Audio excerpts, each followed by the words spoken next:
आज हम करने जा रहे हैं Descartes method to solve the equation, यानी कि कोई भी बाई क्वाड्रेटिक इक्वेशन जिसके अंदर सेकंड टर्म आपकी रिमूव ऑलरेडी हो, अगर नहीं भी है तो उसे हम करेंगे। इसकी स्टैंडर्ड फॉर्म यही होती है कि x की पावर 4 के बाद x क्यूब वाली टर्म नहीं होनी चाहिए। अब हम किसी भी बाई क्वाड्रेटिक इक्वेशन को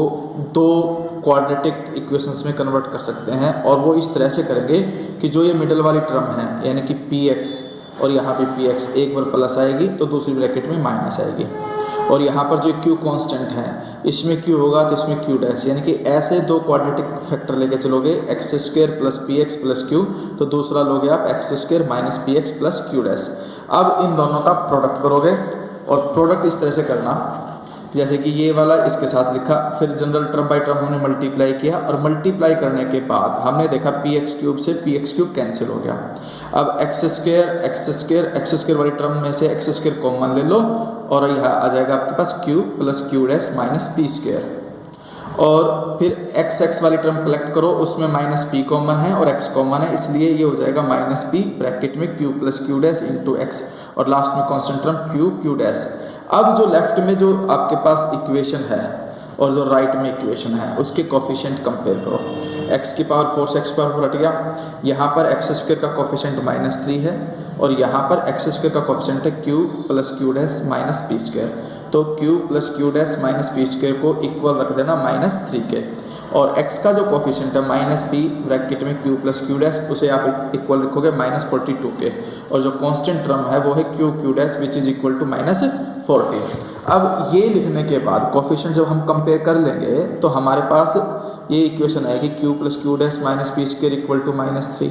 यहाँ से q plus q dash is equal to p square तो चला जाएगा पी स्क्वायर -3, और जो x वाले कोफिशिएंट है उससे q dash minus q into p is equal to -42, p इसके अपॉन में चला जाएगा, और q डैश की वैल्यू -40 है ही। अब ये वाली आइडेंटिटी हमेशा याद रखना कि q डैश प्लस q का होल स्क्वायर माइनस में q डैश माइनस q का whole square is equal to में 4q डैश होता है, क्योंकि जब इनके होल स्क्वायर ओपन करोगे तो तुम देखोगे पी स्क्वायर ना q स्क्वायर q डैश के स्क्वायर कट जाएंगे, 4q डैश बच जाएगा सिर्फ। अब इसकी वैल्यू हमारे पास है q डैश प्लस q की वैल्यू हमारे पास है P square -3, q dash minus q की वैल्यू हमारे पास है -42 अपॉन p, और इधर q डैश की वैल्यू -40 है। पुटअप करके एलसीएम लोगे, इसका होल स्क्वायर ओपन करो, इसका होल स्क्वायर करो, और ये मल्टीप्लाई करो, इसके बाद जो पी स्क्वायर है ना एलसीएम लेकर के पी स्क्वायर से पूरी इक्वेशन को मल्टीप्लाई कर दो, तो तुम देखोगे कि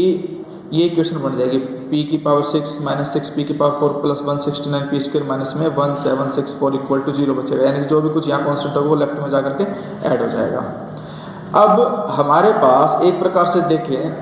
तो ये पी स्क्वायर की टर्म में क्यूबिक बन रही है भाई, पी स्क्वायर का होल क्यूब -6 पी स्क्वायर का स्क्वायर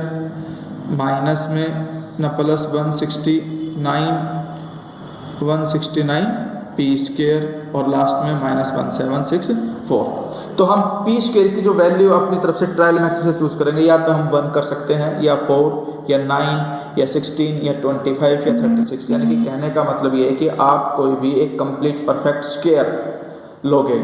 पी स्क्वायर की वैल्यू, तो यहाँ पर जो है पी स्क्वायर की वैल्यू 3 ऐसी है ना, पी स्क्वायर इक्वल टू 9 ऐसी वैल्यू है जो यहाँ पे रखने पर ये सारा सिंप्लीफाई होकर के इक्वल टू 0 आ जाएगा। तो इसका मतलब p square is equal to 9 is a root of this equation. हम 1 पुट करके देखेंगे उसका रूट नहीं होगा, 4 पुट करके देखेंगे वो रूट नहीं होगा, लेकिन 9 रखने पे ये सोल्व होकर के 0 आ रहा है, इसलिए p square is equal to 9 इसका रूट होगा। स्क्वायर रूट करेंगे दोनों तरफ तो पी की वैल्यू क्या आ जाएगी 3। अब पी की वैल्यू जो 3 आई उसे आप यहाँ रख दो तो q डैश प्लस q का आ जाएगा 9 माइनस 3 यानी कि 6, और दूसरी equation q dash minus q के अंदर भी p की वैल्यू 3 रखूंगा तो सोल्व होकर के दूसरी इक्वेशन आ जाएगी। अब इन दोनों इक्वेशन को सोल्व करो, एक बार ऐड करोगे तो q से q कैंसिल होकर q डैश की वैल्यू -4 आ जाएगी, और अगर सब्ट्रैक्ट करोगे तो आपके पास q डैश कैंसिल हो जाएगा, q की वैल्यू 10 आ जाएगी। अब p की वैल्यू आपके पास आ चुकी, q की वैल्यू आपके पास आ चुकी है, q डैश की वैल्यू। अब वापस जो क्वेश्चन के अंदर दो फैक्टर थे हमारे पास, यहाँ पर एक बार तो इसको सोल्व करो, x स्क्वायर प्लस p की वैल्यू 3 आई थी तो x स्क्वायर प्लस 3x, और q की वैल्यू हमारे पास 10 आई थी, प्लस 10 इक्वल टू 0 करके एक क्वाड्रेटिक इक्वेशन बन जाएगी। इसके अंदर p और q डैश की वैल्यू डाल दोगे तो दूसरी क्वाड्रेटिक इक्वेशन बन जाएगी। दोनों को अलग अलग अगर फैक्टर बनते हैं तो ठीक, नहीं तो क्वाड्रेटिक फॉर्मूला लगा करके आप उनकी वैल्यूज़ निकाल सकते हैं। ये आपका Descartes methods to solve the equation, यानी कि डिस्कार्ड मेथड है किसी भी बाई क्वाड्रेटिक को सोल्व करने के लिए। अब हम नेक्स्ट एग्जांपल देखते हैं। नेक्स्ट एग्जांपल में कंडीशन ये है कि आपके पास की इक्वेशन है, फर्स्ट टर्म उसकी यूनिटी तो है नहीं, और दूसरी टर्म लास्ट टर्म यूनिटी है, और इसके अंदर x वाली टर्म मिसिंग है। यानी कि जब कभी भी ऐसी कंडीशन आए कि लास्ट में 1 हो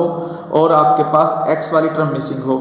तो आप x को 1/y में कन्वर्ट कर दो। 1/y में कन्वर्ट करके एलसीएम लेकर के आप देखोगे कि ऐसी इक्वेशन बन जाएगी जिसमें सेकंड टर्म नहीं होगी। अब मैं इसको डिस्कार्ड मेथड जो अभी मैंने अप्लाई किया था फर्स्ट एग्जांपल में, उस रूल से इसको सोल्व कर सकता हूँ, लेकिन उससे y की वैल्यू आएगी।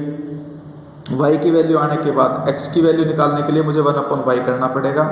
इन सब का रेसिप्रोकल करके लिख देना, और ध्यान रखना जो कॉम्प्लेक्स रूट्स हैं उनका रैशनलाइजेशन कर देना। रैशनलाइजेशन का मतलब -3 माइनस आयोटा रूट 31 से मल्टीप्लाई डिवाइड, इसमें -3 प्लस आयोटा रूट 31 से मल्टीप्लाई डिवाइड, और ये दोनों में रैशनलाइजेशन करने की जरूरत नहीं है, वो आपके फाइनल रूट्स होंगे। अब ये तीसरी टाइप की इक्वेशन आती है जिसके अंदर आपके पास सेकंड टर्म होती है। अब इस सेकंड टर्म को रिमूव करने के लिए हम क्या करेंगे, वही h is equal to -a1 upon na0 का फॉर्मूला यूज करेंगे। h की वैल्यू आ जाएगी 5/2, लेकिन इसमें भी आपके पास डिनोमिनेटर में 2 है, तो सबसे पहले तो हम इस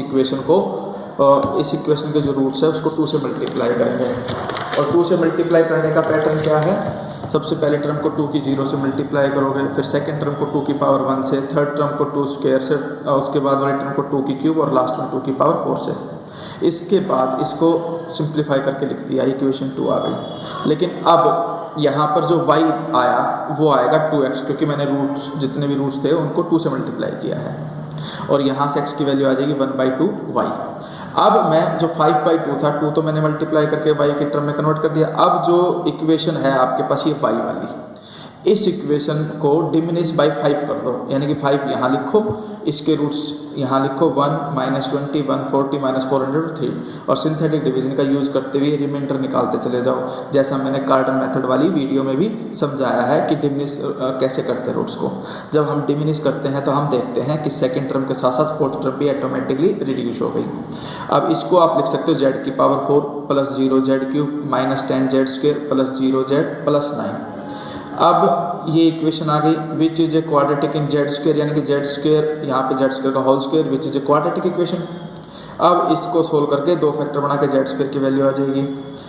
और वो z² के फैक्टर बन जाएंगे z² -1 z² -9 is equal to 0, तो z की वैल्यू +-1 आ जाएगी और z की वैल्यू +-3 आ जाएगी। लेकिन आपके पास जो z होगा वो y इज इक्वल टू 5 है, तो 5 माइनस हो जाएगा, y -5, z की वैल्यू आएगी y -5, y की वैल्यू रखोगे 2x, और यहाँ से x की वैल्यू निकाल दोगे। पहले तो 5 उधर ऐड हो गया, 2 से डिवाइड करके z +5/2। अब जो z की 4 वैल्यूज आई वो यहाँ रखते चले जाओ, x की 4 वैल्यूज आ जाएंगी, वो आपका आंसर होगा। तो ये डिस्कार्ड मेथड में जितने भी हो सकते हैं टाइप्स वो मैंने आपको बता दी हैं, आप इसको सोल्व कर लेना। और इस 9.2 जो एक्सरसाइज है जीवन सेंस की बुक में, वो आप खुद से सोल्व कर लेना। और कोई डाउट आए, जो भी क्वेश्चन आपका डाउट आए वो कमेंट बॉक्स में कमेंट कर देना कि सर हमें ये क्वेश्चन समझ में नहीं आया, उसको मैं डाउट क्लास की एक वीडियो बना करके डाल दूंगा, वो आप देख सकते हैं। और इस चैनल को सब्सक्राइब जरूर करें ताकि आप मैथमेटिकल प्रॉब्लम और या कोई भी नई चीज़ जो मैथमेटिक्स रिलेटेड है उसके टच में रहें, और ज़्यादा से ज़्यादा शेयर करें ताकि बहुत सारे स्टूडेंट्स को इसका फ़ायदा मिल सके। खासकर दूर दराज के उन बच्चों के लिए जो किसी वजह से ट्यूशन नहीं लगा पाते हैं और कॉलेज में उन्हें अच्छे से समझ में नहीं आता है, तो ये उनके लिए भी हेल्पफुल होगा।